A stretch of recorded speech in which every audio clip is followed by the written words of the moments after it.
जो apprehension of arrest थी, जो हमें खदशा था कि एक झूठे बेबुनियाद और मन गढ़ केस में सलमान को गिरफ्तार किया जाएगा, वो मजीद अब बाकी ना रहा है। इसकी रोशनी में फिर हमने अदालत से अपनी ज़मानत जो है वो वापस ले लिया है। जिन चीज़ों को वो सबूत कंसिडर करती रहीं, वो सबूत या मटीरियल या लीगल बेसिस किसी भी केस में किसी भी शख्स को प्रोसिक्यूट करने के लिए नाकाफ़ी होती हैं।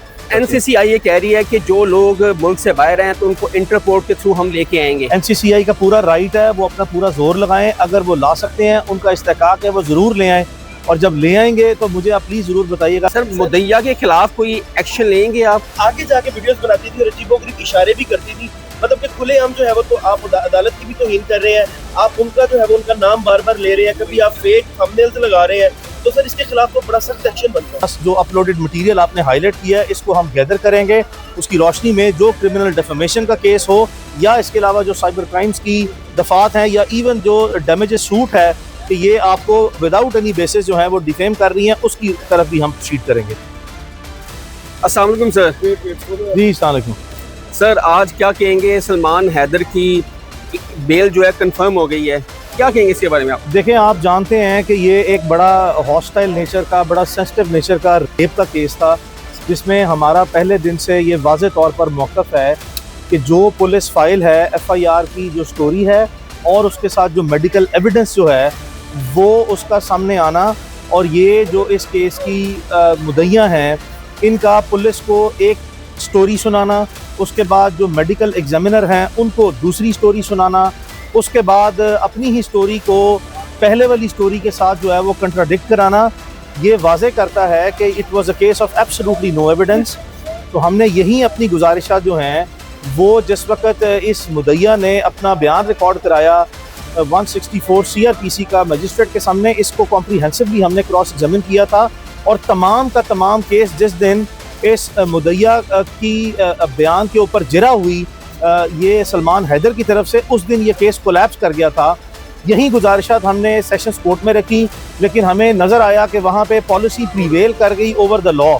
फिर हम हाई कोर्ट में आए, यही रिकॉर्ड सेम गुजारिशात सेम सबमिशंस के साथ जब हमने हाई कोर्ट में रखा, तो हाई कोर्ट ने बड़े इस्तराब का शिकार हुई, और उसके बाद जो SSP इन्वेस्टिगेशन और SP इन्वेस्टिगेशन जो सदर थे उनको तलब किया कि बताएं ये कैसे का मुकदमा बनता है, और ये भी बताएं अदालत को कि जो अदालत के सामने एविडेंस पुलिस फाइल में है और जो दरख्वास्त गुजार की तरफ से सबमिशंस दी गई हैं, इसके मुताबिक किसी किस्म का कोई एविडेंस जो है कि ऐसा कोई वक़ुआ हुआ ही नहीं है, मौजूद नहीं है। तो इस पे आके तफसीलन जो है वो इन्वेस्टिगेट करें और अदालत के सामने इसको लेके आएँ। आज जब SP इन्वेस्टिगेशन सदर पेश हुए अदालत के सामने, उन्होंने जो पिछली अदालत की गाइडलाइंस या ऑब्जर्वेशन थी उसकी रोशनी में इसकी तफ्तीश की, और तफ्तीश करने के बाद कॉम्प्रीहेंसिवली जो है वो at the highest level of investigation, police investigation highest level पे हुई through a joint mechanism of police. वहाँ से ये नज़र आया कि ये जो दरख्वास्त गुजार का मौक़िफ़ था कि जो वक़ूआत की तारीख़ें 16 अगस्त 2024 और 11/5/2025 की जो तारीख़ें बताई गई हैं, इसमें किसी किस्म का ना ही इनकी कोई मुलाकात हुई है, ना ही ये उस वक्त एक दूसरे को जानते थे, और ना ही कोई ऐसा इंडिपेंडेंट एविडेंस आया जिससे मुद्दइया के मौक़िफ़ को कोई तक़वियत मिले या उसको कोई तायीद हासिल हो।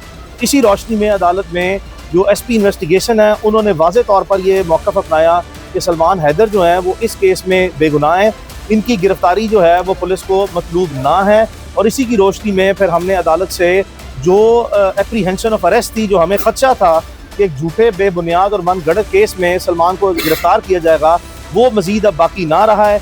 इसकी रोशनी में फिर हमने अदालत से अपनी ज़मानत जो है वो वापस ले लिया है, क्योंकि अब ये इस केस में मतलूब मुल्ज़िम ना है, और ना ही कोई पुलिस फाइल या पुलिस की तफ्तीश इनको किसी भी तरह कोई ज़िम्मेदार या गुनहगार जो है वो ठहराती है।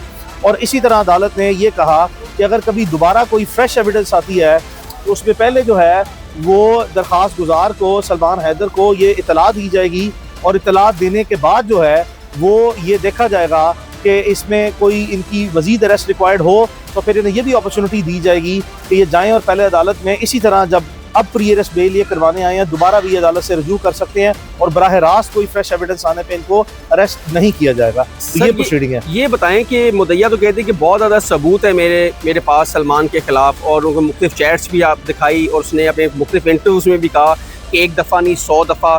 ये भी आपने इलेक्ट्रॉनिक मीडिया पे इसके इंटरव्यूज़ पढ़े हुए हैं। क्या कहते हैं कि इसमें अब ट्रायल में कोर्ट में जाएगा या टोटली इसको बेगुनाह कर दिया? देखें, ये बेगुनाह कर दिया है, मुकदमा खारिज होने की तरफ जा रहा है। देखें, दोनों फरीकैन का जब वो अपनी लिटिगेशन अदालत में या किसी इंडिपेंडेंट फोरम पे लेके आते हैं, वो अपने अपना मौक़िफ़ उनका लेना एक इस्तेहकाक है, उनका राइट होता है। और इसी तरह इस मुद्दइया ने भी जो मुनासिब समझा कि जिन चीज़ों को वो सबूत कंसिडर करती रहीं, वो सबूत या मटीरियल या लीगल बेसिस किसी भी केस में किसी भी शख्स को प्रोसिक्यूट करने के लिए नाकाफ़ी होती हैं। मिसाल के तौर पे अगर मेरी और आपकी गुफ्तगू हो रही है और हम एक रिपीटेड कम्युनिकेशन या कॉन्वर्सेशन कर रहे हैं, इसका मतलब ये नहीं है कि ये सलमान हैदर का या इस केस की जो मुद्दइया हैं उनका कोई किसी किस्म का कोई रेप से मुतल्लिक़ भी जो है कोई मामला हो सकता है।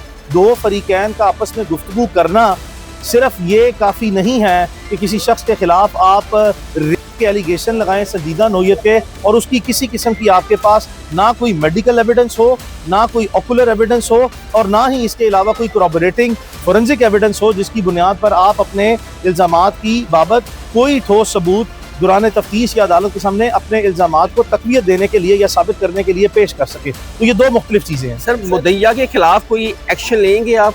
देखिए, अभी तो हम इस केस की जो रिमेनिंग कार्रवाई है, एक दफ़ा मुकदमा बाज़ाब्ता तौर पर खारिज हो जाए, उसको हम अदालत से एग्री करवा लें, ये तमाम फैसले जो हैं वो जब एक दफ़ा ये प्रोसेस मुकम्मल होगा उसकी रोशनी में हम लेंगे। अच्छा सर, जो मुद्दइया है वो काफ़ी ज़्यादा अपने उनके अभी भी स्टिल व्लॉग्स में इनकी पिक्चर्स लगा रही है अपने थंबनेल पे। उसके अलावा जो सेशन कोर्ट में उन्होंने काफ़ी दफ़ा जो है वो वायलेशन भी की।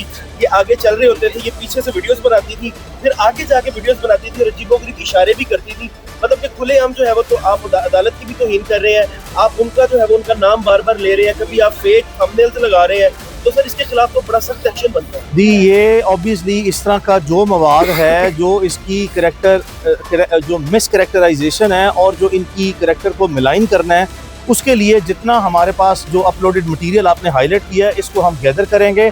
उसकी रोशनी में जो क्रिमिनल डेफेमेशन का केस हो या इसके अलावा जो साइबर क्राइम्स की दफात हैं या इवन जो डैमेजेस सूट है कि ये आपको विदाउट एनी बेसिस जो है वो डिफेम कर रही हैं, उसकी तरफ भी हम प्रोसीड करेंगे। थैंक यू सर, एक सवाल ले लीजिएगा।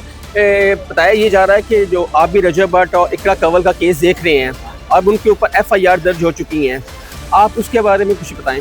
रजब भट्ट जो हैं उन्होंने माजी में भी मुतअद्दिद मुकदमात का सामना किया है और बिल्कुल as a law abiding citizen किया है, और वो तमाम मुकदमात में प्रीवियसली भी बेगुनाह हो चुके हैं, उनके मुकदमात खारिज हो चुके हैं और वो बरी हो चुके हुए हैं। अगर मज़ीद कोई मुकदमात उनके खिलाफ दर्ज हुए हैं तो इसी तरह जैसे प्रीवियसली उन्होंने हमेशा इन तमाम मुकदमात का सामना किया, फ्यूचर में भी ऐसे मुकदमात का सामना करेंगे।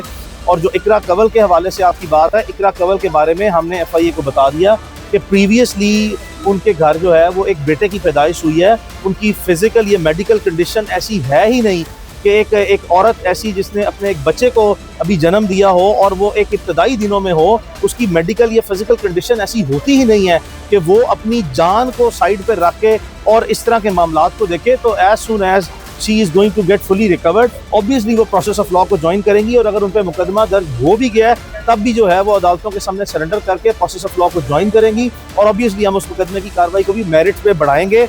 मेरी नज़र में ये जो दोनों मुकदमे हैं, मैंने इनका जो इब्तदाई मटीरियल है इनिशियल एग्जामिनेशन करने के बाद देखा है कि ये भी मुकदमे जो हैं वो बोगस किस्म के हैं, बेबुनियाद हैं। मज़ीद जब तफ्तीश आगे बढ़ेगी और अदालती मामला आगे बढ़ेंगे तो आप मज़ीद हमारी जो है जो सरकार कोई एविडेंस लेके आएगी, आप देखेंगे कि हम उसको किस तरीके से कन्फ्रंट करते हैं और अपना केस एस्टैब्लिश करते हैं। NCCI ये कह रही है कि जो लोग मुल्क से बाहर हैं तो उनको इंटरपोर्ट के थ्रू हम लेके आएंगे। NCCI का पूरा राइट है, वो अपना पूरा जोर लगाएं, अगर वो ला सकते हैं, उनका इस्तेकाक है, वो ज़रूर ले आएँ, और जब ले आएंगे तो मुझे आप प्लीज़ ज़रूर बताइएगा कि वो ले आएँ। Thank you sir, thank you. नाज़रीन गिरामी, कबल आपसे एक गुजारिश है कि हमारे चैनल को सब्सक्राइब कर लें